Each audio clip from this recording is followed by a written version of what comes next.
नमस्कार, स्वागत है आपका आपके सितारे में और मैं हूं आपके साथ दिव्या तिवारी। आज पापांकुशा एकादशी है। क्या है पापांकुशा एकादशी का महत्व, क्या है पूजा का विधि विधान, ये बताएंगे आचार्य जी। साथ ही आचार्य जी से जानेंगे आने वाले पूरे हफ्ते आपको क्या करना है और क्या नहीं। जानेंगे साप्ताहिक राशिफल। तो देर कैसी, शुरू करते हैं आपके सितारे। विजयदशमी के पावन पर्व पर किन उपायों से मिलेगी जीवन में उन्नति, जानिए पंडित वैभवनाथ शर्मा से जीवन में सफलता के अचूक उपाय। आपके सितारे में अब अपनी हर परेशानी का हल प्राप्त कर सकते हैं और अपने सवाल भी पूछ सकते हैं। स्टूडियो में साथ देने के लिए मौजूद हैं विश्वविख्यात ज्योतिषाचार्य और वास्तु शास्त्री पंडित वैभवनाथ शर्मा जी। आचार्य जी, आपका हार्दिक स्वागत है। जय श्री हरि।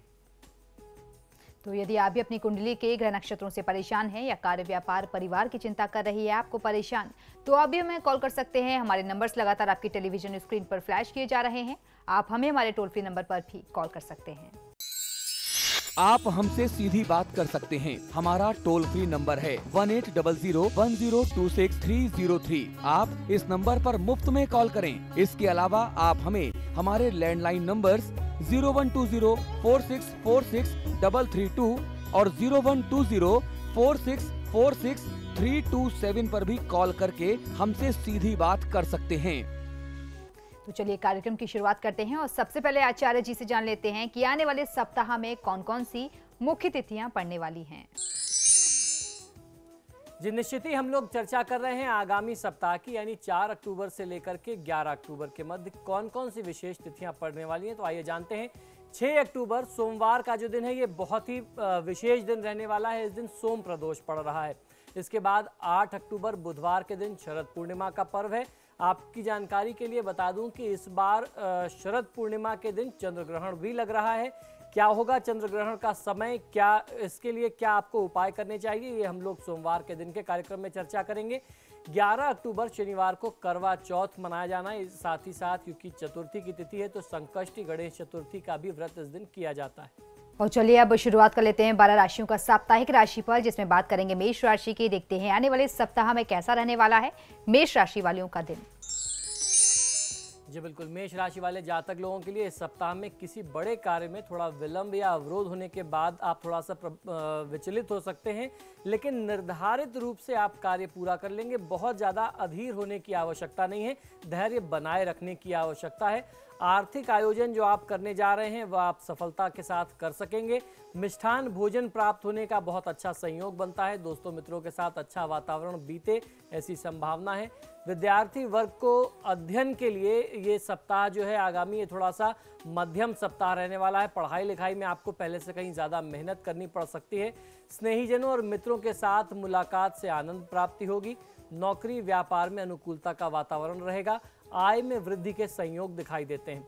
इस आगामी सप्ताह में आपको गणपति पूजन कर लेना आपके लिए सर्वोत्तम होगा। तो गणेश अथर्वशीर्ष का पाठ कर सकते हैं, गणेश चालीसा का पाठ कर सकते हैं, ऋणहर्ता गणपति स्त्रोत का पाठ कर सकते हैं। ये सारे जो पाठ हैं अलग अलग माध्यम है भगवान गणेश की आराधना के। किसी गरीब व्यक्ति का या उसकी परिस्थिति का आप अनादर ना करें। चलिए अब देख लेते हैं वृषभ राशि वाले जातकों का सप्ताह कैसा रहेगा और सप्ताह को शुभ बनाने के लिए वो क्या करें और क्या ना करें। वृषभ राशि वाले जातक लोगों के लिए सप्ताह का आरंभ कुछ तनाव व चिंता के साथ होगा और फिर आपको धीरे धीरे परिस्थितियां सुधरती मालूम पड़ेंगी। आप स्वयं अनुभव करेंगे। इस सप्ताह में आपको जोखिमपूर्ण और रोमांचक गतिविधियां आकर्षित करेंगी। तदुपरांत परिस्थिति के साथ तालमेल बिठाने की ऊर्जा की भी इच्छा आपके अंदर जागेगी। सप्ताह अंत में योजनाबद्ध तौर पर वित्तीय लेन देन करेंगे तो निश्चित ही सफलता मिलेगी। तो जो भी आपको फाइनेंशियल लेन देन करना है, आर्थिक मामलों में जो आदान प्रदान करना है, उसको बहुत प्लान्ड वे में करिए और पूरी तरीके से साफ सुथरे के तरीके से करें तो आपको फायदा मिलेगा। इस आगामी सप्ताह में भाग्य भी आपका साथ देगा, ऐसी प्रबल संभावना दिखाई देती है। इस सप्ताह श्री सिद्धि विनायक नामावली का पाठ करते हैं तो आपके हित में होगा। धन का बहुत अधिक व्यर्थ का खर्च करने से बचना चाहिए। ज्यादा से ज्यादा धन के संचय पर ध्यान दीजिए। अब देख लेते हैं कैसा रहेगा आगामी सप्ताह मिथुन राशि वालों के लिए। मिथुन राशि वाले जातक लोगों के लिए इस सप्ताह में किसी बड़े कार्य में थोड़े विलंब या अवरोध के बाद आप निर्धारित रूप से कार्य को पूरा कर सकेंगे और उसके बाद आप अच्छा सा लाभ ले सकते हैं। जो भी आप आर्थिक निवेश की योजना बना रहे हैं वह बहुत अच्छी आपके लिए सफलतादायी होने वाली है। उसके साथ साथ विद्यार्थी वर्ग के लिए यह समय थोड़ा कठिन सप्ताह हो सकता है। लैक ऑफ कंसंट्रेशन की स्थिति होगी, तो पहले से कहीं ज़्यादा मेहनत आपको करनी पड़ेगी अपनी पढ़ाई को पूरा करने में, अपनी एकाग्रता को, कंसंट्रेशन को बनाने में। स्नेहीजनों और मित्रों के साथ मुलाकात से आपको आनंद और हर्ष की प्राप्ति होगी। जो लोग नौकरी पेशा लोग हैं, व्यापारी वर्ग जो हैं, उनको अनुकूल वातावरण रहेगा अपने काम के लिए। नौकरी में बहुत ज़्यादा बाधाएं नहीं आनी है और व्यापारी बंधु लोगों को थोड़े प्रयास से आय में ज़्यादा वृद्धि मिले, ऐसे लक्षण बनते हैं। इस सप्ताह आपके लिए भी गणपति आराधना करना आपके लिए सर्वोत्तम होगा। तो गणपति आराधना के माध्यम से आप अपने आगामी सप्ताह को सफल बना सकते हैं। किसी गरीब व्यक्ति का अनादर ना करें, उसका उपहास ना उड़ाएं। चलिए, बारी है कर्क राशि की, जान लेते हैं कर्क राशि वाले जातकों के सितारे इस सप्ताह क्या कह रहे हैं। कर्क राशि वाले जातक लोगों के लिए इस पूरे सप्ताह थोड़ी सी भी लापरवाही या असावधानी होने से कोई बड़ा नुकसान हो जाए या बड़ी क्षति हो जाए, ऐसी संभावना दिखाई देती है। और आपके हाथ में आया हुआ धन, जो भी आपका एक लाभ जिसे कह सकते हैं, पेमेंट, उसकी क्षति हो जाए, इससे आपको थोड़ा सा सचेत रहना होगा। आप अगर थोड़ा सा प्रयास करें तो पिछले समय में जो आपको आर्थिक नुकसान हुआ था, जो क्षति हुई थी, ऐसे लक्षण बनते हैं कि आपके सजग रहने से, प्रयास करते रहने से उस क्षति की पूर्ति इस हफ्ते में आप कर सकते हैं। सप्ताह के अंतिम कुछ दिनों में, खासतौर पर अंतिम 2 दिनों में आपके लिए खास आनंददायक और लाभदायी ये दिन नहीं रहने वाले हैं। कुछ तनाव की स्थिति आ सकती है, संघर्ष की स्थिति आएगी। सामान्य तौर पर आप किसी भी मामले को गंभीरता से लेंगे तो दिक्कत नहीं होगी और समय का लाभ उठा करके भविष्य की योजना बनाएंगे, तभी आर्थिक तौर पर आप सुरक्षित हो पाएंगे। हनुमान जी की पूजा आराधना करना चाहिए आपको इस पूरे सप्ताह में। बजरंग बाण का पाठ कर लेने से किसी भी प्रकार के कष्ट और बाधा को आप दूर कर सकते हैं। बहुत ज़्यादा तनाव और दबाव में आकर के बहुत बड़े निर्णय करने से, बड़े डिसीजंस लेने से आपको बचना चाहिए। चलिए, अब देख लेते हैं सिंह राशि वाले अपने सप्ताह को अच्छा व्यतीत करने के लिए क्या करें और क्या ना करें। सिंह राशि वाले जातक लोगों के लिए इस सप्ताह के आरंभ के दिनों में किसी बात को लेकर के मन में अधीरता बहुत ज़्यादा रहने वाली है, व्याकुलता, बहुत व्यग्रता रहेगी। मित्रता के क्षेत्र में या संभवतः प्रेम प्रसंग के क्षेत्र में एक बड़ा परिवर्तन होने की स्थिति दिखती है, जो तुरंत ही जन चर्चा का विषय बन सकता है। तो ऐसे किसी भी विषय में आपको बहुत सचेत और सजग रहना चाहिए। इस सप्ताह आप अपनी भावनाओं को जताने का कोई मौका नहीं चूकेंगे, लेकिन आपके विचारों में जिद और अड़ियलपन बहुत ज़्यादा हो सकती है और आप अपनी बात से या अपने रवैये से समस्या या किसी वाद विवाद में पड़ सकते हैं, ऐसी संभावना बनती है। और इस प्रकार के विवाद की स्थिति से निपटने के लिए, इससे स्वयं को सुरक्षित करने के लिए आपके लिए भी हनुमान जी की आराधना बहुत ज़्यादा लाभकारी है। तो बजरंग बाण और हनुमान चालीसा का पाठ पूरे हफ्ते आपको करना चाहिए। कम से कम 3-3 पाठ आप करिए। तनाव में आकर के या किसी के प्रेशर में आकर के, दबाव में आकर के बड़े निर्णय करने से, खासतौर पर अपने व्यक्तिगत जीवन के से जुड़े हुए कोई बड़े निर्णय करने से आपको बचना चाहिए। चलिए, अब जान लेते हैं कन्या राशि वालों का सप्ताह कैसा रहने वाला है। कन्या राशि वाले जातक लोग इस सप्ताह आप समस्याओं से घिरे रहेंगे, किंतु इन्हीं में से उबरने का रास्ता भी आपको निकालने का प्रयास करना होगा। परिश्रम से काम करेंगे तो लोग आपकी तारीफ करेंगे, जिससे आपके आत्मविश्वास में वृद्धि होगी। कुछ राहत वाले कार्य होंगे जिससे मन को सुकून मिलेगा, शांति प्राप्त होगी। घटनाएं संभावनाओं के मुताबिक नहीं घट पाएंगी, जैसे आपकी प्लानिंग थी, जैसे आपने संभावनाएं की थी कि ऐसा करने से ऐसा लाभ मिल सकता है, ऐसी स्थिति नहीं होगी। तो आपको परिस्थिति को आंकना बहुत आवश्यक होगा, पहले से अंदाजा लगाइए। कुछ लोगों के अधिकारों में कटौती हो सकती है। अच्छे ढंग से निष्पादित योजनाएं जो हैं वो बहुत अच्छी सफल हो सकती हैं। जो भी आप काम बहुत प्लान वे में करेंगे वो ज़रूर आपको अच्छा फायदा दे के जाएंगी। महिलाएं अपनी निजता को सार्वजनिक ना करें। लोहे के व्यवसाय से जुड़े हुए लोगों के लिए यह सप्ताह लाभदायी सिद्ध हो सकता है। इस आगामी सप्ताह को शुभ बनाने के लिए भगवान श्री विष्णु की पूजा आराधना कर लेना चाहिए और केसर का तिलक मस्तक पर धारण करना चाहिए। पूजा के उपरांत आप तिलक धारण करें।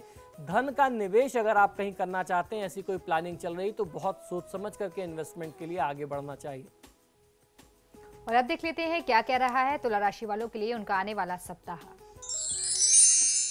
तुला राशि वाले जातक लोगों के लिए इस सप्ताह आपको वाणी पर और अपने क्रोध पर नियंत्रण रखना बहुत आवश्यक होगा, वरना अनर्थ की स्थिति आ सकती है। आप गुस्से में कुछ बोल जाएं या गुस्से में क्रोध में कुछ आपकी गतिविधि ऐसी हो जाए, आप कुछ कर जाएं जो आपके लिए बहुत विपरीत परिस्थितियों को जन्म दे सकती है।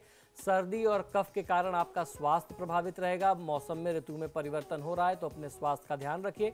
मानसिक व्यग्रता का अनुभव आप कर सकते हैं। खर्च में वृद्धि होगी। गलत मित्रों की संगत से कुसंगति कुमार्ग पर न ले जाए, इसका आपको ध्यान रखना चाहिए। तो अपने मित्रों की संगत को आपको ठीक रखना है, गलत मित्रों की संगत से आपको बचना है। और इस पूरे आगामी सप्ताह में भगवान श्री राम की पूजा आराधना कर लेना आपके लिए सर्वोत्तम होगा। और ऐसे में राम रक्षा स्तोत्र का पाठ करना बेहद लाभकारी होता है। गलत मित्रों की संगत से आप बचिए, दूर रहिए। चलिए तो अब जान लेते हैं वृश्चिक राशि वाले जातकों की राशि इस सप्ताह क्या कह रही है और कैसी है उनके सितारों की चाल। वृश्चिक राशि वाले जातक लोगों के लिए इस सप्ताह व्यापारिक भागीदारी और आर्थिक लेन देन में आपके निर्णय लाभदायी रहने वाले हैं। प्रेम संबंधों में कुछ परिवर्तन आने के योग बनते हैं। अपने स्वास्थ्य का आपको ध्यान रखना चाहिए। विद्यार्थी वर्ग के लिए यह सप्ताह बेहद अच्छा रहने वाला है, लेकिन आप अपनी आमदनी या पैसों में अचानक कमी महसूस कर सकते हैं। हो सकता है कि अनावश्यक वाद विवाद में भी आप पड़ जाएं। पिछले कुछ दिनों से धन लगातार खर्च हो रहा है, होता जा रहा है, जिससे धन का संचय घट सकता है। आपको अपने रोजमर्रा के कार्यों में या नियमित आय के बारे में बात करेंगे तो इनमें आपको मानसिक एवं शारीरिक समस्याओं का सामना करना पड़ सकता है। तो अपने खर्चों पर ध्यान दें और जितने आपके शरीर आपको आज्ञा देता है उतनी ही जिम्मेदारी आपको लेनी चाहिए। बहुत ज़्यादा अपने ऊपर दबाव लेने से आपको बचना चाहिए। इस पूरे हफ्ते को शुभ बनाने के लिए भगवान श्री कृष्ण की पूजा आराधना आपके लिए सर्वोत्तम होगी। ओम क्लीं कृष्णाय नमः मंत्र का 108 बार जाप कर लेना चाहिए। नियमित पूरे हफ्ते आप जाप करिए। अत्यधिक विचलित नहीं होना चाहिए। बहुत ज़्यादा आप लोगों की बातों में मत आइए। अब बारी है धनु राशि की, जान लेते हैं धनु राशि वाले जातकों की राशि इस सप्ताह क्या कह रही है और सप्ताह को शुभ बनाने के लिए वो क्या करें और क्या ना करें। धनु राशि वाले जातक लोगों के लिए महादेव की कृपा से आप तन मन से स्वस्थ और प्रफुल्लित रहेंगे। इस पूरे सप्ताह में परिवारजनों के साथ पारिवारिक विषयों में चर्चा कर सकते हैं। मित्रों के साथ घूमने फिरने का कार्यक्रम बन सकता है। आर्थिक मामलों पे आप अधिक ज़्यादा ध्यान देंगे। ज़्यादा कंसंट्रेशन आपका वो अपने काम पर, अपने बिजनेस में होगा, खासतौर पर फिनेंशियल एस्पेक्ट्स में होगा। आपको हर कार्य में सफलता मिलेगी, ऐसे लक्षण बनते हैं। भाग्य वृद्धि का योग बन रहा है। भाई बंधुओं का पूरा सहयोग मिलेगा। प्रिय व्यक्ति के साथ और सार्वजनिक सम्मान मिले, ऐसा लक्षण बनता है। तो प्रिय व्यक्तियों का सानिध्य मिलेगा। उसके साथ साथ समाज में मान प्रतिष्ठा बढ़ेगी। व्यापार में वृद्धि होगी तथा प्रतिस्पर्धियों को आप परास्त कर सकते हैं। तो कुल मिलाकर के ये जो पूरा हफ्ता है, आगामी सप्ताह आपके लिए विजय की स्थिति बनाता है। तो इस सप्ताह में आपको बड़े बड़े काम करने चाहिए। इस पूरे सप्ताह में महादेव की पूजा आराधना आप अवश्य करें। शिव चालीसा का पाठ करना चाहिए, ये आपके लिए लाभकारी होगा। और बहुत ज़्यादा तनाव लेने से, काम का दबाव लेने से बचना चाहिए। अब जान लेते हैं मकर राशि वालों की राशि इस सप्ताह क्या कहती है और सप्ताह को शुभ बनाने के लिए वो क्या करें और क्या ना करें। मकर राशि वाले जातक लोग, इस सप्ताह आप हर कार्य को दृढ़ मनोबल और आत्मविश्वास के साथ करेंगे। इस सप्ताह धन के निवेश संबंधी मामलों पर आप अधिक ध्यान देंगे और आपको अधिक लाभ भी मिल सकता है। साथ ही आपको संतान संबंधी कुछ चिंताएं परेशान कर सकती हैं। आप अपने जीवन साथी व परिजनों के साथ अच्छा समय व्यतीत कर सकेंगे। सामाजिक क्षेत्र में आपकी मान प्रतिष्ठा बढ़े, ऐसे लक्षण बनते हैं।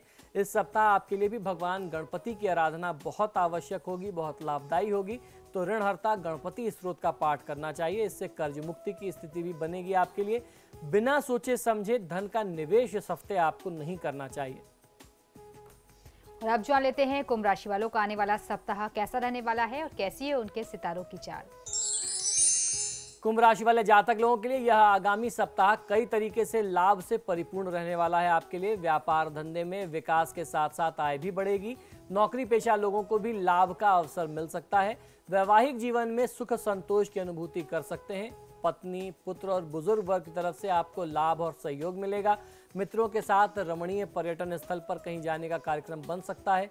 स्त्री मित्र जो हैं वो विशेष लाभकारी, विशेष सहयोग दे सकते हैं आपको आपके कामों में। संतान की तरफ से शुभ समाचार मिलेंगे, ऐसे लक्षण बनते हैं। इस आगामी सप्ताह को शुभ बनाने के लिए आपको मां लक्ष्मी की पूजा आराधना पूरे सप्ताह करनी चाहिए। ये आपके लिए बहुत सफलतादायी होगी और अपने क्रोध और उत्तेजना से आपको बहुत ज्यादा बचने की आवश्यकता है। अब बारी है आखिरी राशि की, जान लेते हैं कैसा रहने वाला है आगामी सप्ताह मीन राशि वालों के लिए। मीन राशि वाले जातक लोगों के लिए इस सप्ताह आप अपनी बात सामने रखने में कुछ समस्या महसूस कर सकते हैं। कार्य क्षेत्र में मेहनत रहेगी। इस पूरे सप्ताह आप लेन देन और बचत के मामलों में सीरियस रह सकते हैं, गंभीरता बरतेंगे। बिजनेस में थोड़ी परेशानी आ सकती है, लेकिन अपनी मेहनत से आप इन परेशानियों से बाहर निकल सकते हैं। आपके लाभ में वृद्धि होगी, लेकिन दफ्तर की राजनीति के कारण आपको अपने भविष्य को लेकर के मन में कुछ संदेह या असंतोष की स्थिति का अनुभव हो सकता है। इस आगामी सप्ताह ये जो भी विपरीत परिस्थितियां आपके कार्यक्षेत्र में या व्यापार में या नौकरी के स्थल पर बन रही हैं, इन सभी नकारात्मक ऊर्जा से बचने के लिए हनुमान जी की पूजा आराधना आपके लिए शुभ फलदायी होगी। तो आपको भी बजरंग बाण और हनुमान चालीसा का पाठ करना चाहिए। तनाव में, दबाव में आकर के बड़े निर्णय करने से बचना है। फिलहाल यहाँ रुकेंगे एक छोटे से ब्रेक के लिए। ब्रेक के बाद जानेंगे आज का महा उपाय, जिसमें जानेंगे पापांकुशा एकादशी का महत्व। बने रहिए हमारे साथ।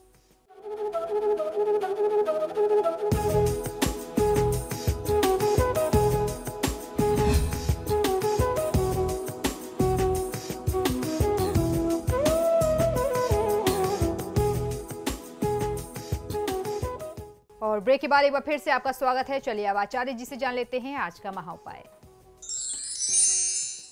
जी बिल्कुल, आज का महा उपाय बहुत ही विशेष है, क्योंकि आज की तिथि विशेष है। आज पापांकुशा एकादशी है और ऐसा हमारे धर्मशास्त्रों का मत है कि यह एकादशी सभी पापों से मुक्ति दिलाती है। अगर इस तिथि में कोई व्रत और पूजन करता है तो उसका लाभ बहुत अच्छा मिलता है। तो आइए जानते हैं क्या है इसका व्रत विधान और क्या है इस व्रत के पीछे जुड़ी हुई धार्मिक शास्त्रोक्त कथा। हिंदू पंचांग के अनुसार आश्विन मास के शुक्ल पक्ष की एकादशी को पापांकुशा एकादशी कहते हैं। इस तिथि को पवित्रा एकादशी के नाम से भी जाना जाता है। इस एकादशी का महात्मा भगवान श्री कृष्ण ने स्वयं धर्मराज युधिष्ठिर को बताया था। इस एकादशी पर मनोवांछित फल की प्राप्ति के लिए भगवान पद्मनाभ अर्थात भगवान श्री विष्णु की पूजा आराधना की जाती है। हमारे धर्म ग्रंथों के अनुसार जो मनुष्य कठिन तपस्या द्वारा फल को प्राप्त करता है, वही फल इस एकादशी के दिन शेषनाग की शैया पर शयन करने वाले भगवान श्री विष्णु को सादर नमस्कार करने मात्र से मनुष्य को प्राप्त हो जाता है। और उसके साथ साथ मनुष्य को मृत्यु के उपरांत यमलोक के दुख और यमलोक की जो यातनाएं हैं वह भी भोगनी नहीं पड़ती। यह एकादशी उपवासक के मातृ पक्ष के 10 और पितृ पक्ष के 10 पितरों को, जो पूर्वज हैं, उनको विष्णु लोक लेकर के जाती है। तो ये तो इस व्रत का महात्म है, इतना बड़ा महात्म है कि एक तिथि को व्रत करने से आपके मातृ पक्ष और पितृ पक्ष के 10-10 पीढ़ियों को आप अपने इस व्रत के माध्यम से तार देते हैं। तो आइए अब जानते हैं कि इस व्रत की कथा क्या है, जो हमारे धर्मशास्त्रों में हमें जिसका संदर्भ मिलता है। प्राचीन समय में विंध्य पर्वत पर क्रोधन नामक एक बहेलिया रहा करता था। वह बड़ा क्रूर बहेलिया था। उसका सारा जीवन पाप कर्मों में बीता। निश्चित सी बात है, बहेलिया था तो पशु पक्षियों को पकड़ता होगा, मारता होगा, उन्हें बेचता होगा, उससे ही अपना जीवन यापन करता होगा। जब उसका अंत समय आया तो वह मृत्यु के भय से कांपता हुआ महर्षि अंगिरा के आश्रम में पहुंच करके याचना करने लगा कि हे ऋषिवर, मैंने जीवन भर पाप कर्म ही किए हैं, कृपया करके मुझे कोई ऐसा उपाय, कोई ऐसा साधन बता दें जिससे मेरे अब तक के जितने भी संचित पाप कर्म हैं वह मिट जाएं, मेरे पापों से मुझे मुक्ति मिल जाए और मुझे मोक्ष की प्राप्ति हो जाए। उसके निवेदन पर महर्षि अंगिरा ने उसे पापांकुशा एकादशी का व्रत करने को कहा। महर्षि अंगिरा के बताए विधि विधान के अनुसार उस बहेलिये ने पूर्ण श्रद्धा के साथ इस व्रत को किया और इस व्रत के पुण्य के माध्यम से उसके सारे पापों से उसे छुटकारा मिल गया। इस व्रत की विधि क्या है ये जानना बहुत आवश्यक है कि किस प्रकार आपको इस व्रत को करना चाहिए। इसकी कथा हमने सुनी। एक तरफ हमें यह भी शास्त्र प्रमाण मिलता है कि भगवान श्री कृष्ण ने स्वयं इस व्रत का महात्म्य बताया और फिर ये पता चलता है कि महर्षि अंगिरा ने जो है इस व्रत की कथा को बताया था। तो अब आइए जानते हैं कि इस व्रत का विधि विधान क्या हो। पवित्रा एकादशी का जो व्रत होता है, इसका नियम पालन दशमी की तिथि की रात्रि से ही आरंभ कर देना चाहिए और ब्रह्मचर्य का पालन करते हुए करना चाहिए। एकादशी की तिथि में सुबह प्रातःकाल नित्य कर्मों से निर्वृत्त होकर के साफ वस्त्र धारण करके भगवान विष्णु की शेष शैया पर विराजित प्रतिमा के सामने बैठ करके व्रत का संकल्प करना चाहिए। इस दिन यथासंभव उपवास करें। यदि आप उपवास नहीं कर सकते, उपवास में अन्न ग्रहण नहीं करना चाहिए, और अगर आपका स्वास्थ्य आपको आज्ञा नहीं देता, आपसे संभव नहीं हो पाता, तो आप एक समय फलाहार करके भी व्रत का पालन कर सकते हैं। इसके बाद भगवान पद्मनाभ की पूजा विधि विधान से करें। यदि आप पूजन करने में असमर्थ हैं तो पूजा के लिए किसी योग्य आचार्य, किसी योग्य ब्राह्मण को आप आमंत्रित करके उनसे अपनी पूजा संपादित करा सकते हैं। भगवान विष्णु को पंचामृत से स्नान कराना चाहिए। स्नान के उपरांत उनके चरणामृत को व्रती यानी व्रत करने वाला जो व्यक्ति है और स्वयं अपने शरीर पर और अपने परिवार के अन्य सदस्यों के शरीर पर वह पंचामृत का छिड़काव करे, उससे मार्जन करे और उस पंचामृत का चरणामृत का पान करे। इसके बाद भगवान को गंध, पुष्प, धूप, दीप, नैवेद्य आदि से पूजन करके जो भी आपने भोग आदि एकत्रित किया है वह समर्पित करना चाहिए। भगवान विष्णु की जो सहस्त्रनाम जो होते हैं, उनके जो 1008 नाम हैं, उन सहस्त्रनाम स्तोत्र का पाठ यदि आप करते हैं और नाना प्रकार से उनके आप स्तुति करते हैं, इस व्रत की कथा को आप वहां बैठ करके श्रवण करते हैं, या क्योंकि एकादशी है तो आप चाहें तो सत्यनारायण भगवान की कथा कर सकते हैं। इस प्रकार से आपको इस पूरे दिन को व्यतीत करना चाहिए। रात्रि काल में भी रात्रि जागरण का विधान होता है, और अगर आप जागरण न कर पा रहे हो तो भगवान विष्णु की मूर्ति के समीप ही आपको शयन करना चाहिए। और दूसरे दिन यानी द्वादशी के दिन वेदपाठी ब्राह्मणों को भोजन करा करके उन्हें अन्न और वस्त्र का, धन का, दक्षिणा का दान करके उनसे आशीर्वाद प्राप्त करना चाहिए। इस प्रकार पापांकुशा एकादशी का व्रत करने से दिव्य फलों की प्राप्ति होती है। धार्मिक दृष्टिकोण से गृहस्थ हो या कार्यक्षेत्र में सफलता पाने के लिए शांत स्वरूप व जगत के पालनहार भगवान विष्णु की उपासना हमेशा शुभ फलदायी बताई गई है, क्योंकि भगवान विष्णु जगत के पालनहार पुकारे जाते हैं। भगवान विष्णु से जुड़ा पालनकर्ता का भाव कर्तव्य व कर्म का एहसास कराता है। दोनों ही भावना सांसारिक जीवन की सफलता के लिए बहुत ही अहम है। व्यवहारिक रूप से भी जिम्मेदारी उठाने और कामों को कुशलता से पूरा करने के लिए शांत स्वभाव और संयम बहुत ज़्यादा आवश्यक है। वर्तमान में जो चतुर्मास चल रहा है, इनमें आने वाली जो भी एकादशी आज की तिथि बहुत ही विशेष है। इसके अलावा द्वादशी और पूर्णिमा की तिथि आने वाली है।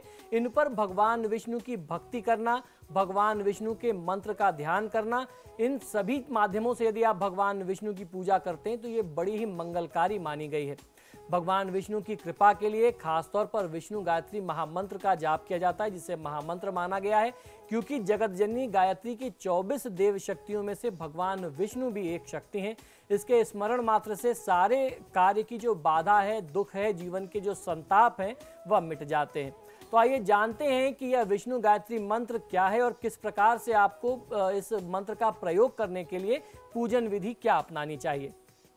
यदि आप किसी भी विशेष तिथि में विष्णु गायत्री मंत्र का प्रयोग करना चाहते हैं तो उसके लिए विधि ये होगी कि स्नान के बाद आप घर के पूजा स्थान में पीले या केसरिया वस्त्र धारण करके भगवान श्री हरि की प्रतिमा को गंगा जल से पंचामृत से स्नान कराने के बाद केसर, चंदन, सुगंधित पुष्प, तुलसी की माला, पीतांबरी वस्त्र यानी पीले वस्त्र, कलेवा, फल चढ़ा करके आप उनकी पूजा करें।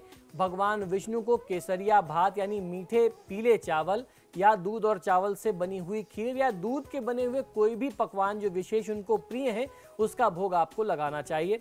धूप व दीप जला करके पीले आसन पर बैठ करके तुलसी की माला से विष्णु गायत्री मंत्र का 1 माला, 3 माला, 5 माला या 11 माला का जाप करना यश, प्रतिष्ठा और उन्नति की कामना से जाप किया जाना चाहिए। यह आपको बहुत अच्छा लाभ देता है। तो ये तो हम लोगों ने महिमा और विधान सुना कि विष्णु गायत्री मंत्र का क्या विधान है। आइए जानते हैं विष्णु गायत्री मंत्र कौन सा है। ओम नारायणाय विद्महे वासुदेवाय धीमहि तन्नो विष्णु प्रचोदयात्। मंत्र पुनः एक बार सुन लीजिए, ये बहुत आवश्यक है आपके लिए। ओम नारायणाय विद्महे वासुदेवाय धीमहि तन्नो विष्णु प्रचोदयात्। पूजा व मंत्र जाप के बाद भगवान विष्णु जी की धूप, दीप व कपूर से आरती करके देव स्नान कराया हुआ जल यानी चरणामृत का प्रसाद ग्रहण करना चाहिए। सब परिवार ग्रहण करें और दिन का और इस साधना का लाभ लेकर के अपने जीवन को सफल, सुखी और समृद्ध बनाइए। तो ये था हमारा आज का महाउपाय। इसी के साथ ही हमारे आज के कार्यक्रम में फिलहाल इतना ही। बहुत बहुत शुक्रिया आपका आचार्य जी स्टूडियो में आने के लिए। नमो नारायण। तो आपके सितारे में फिलहाल इतना ही। वक्त तो चला एक छोटी सी ब्रेक का। ब्रेक के उस पार भी खबरों का सिलसिला लगातार जारी है।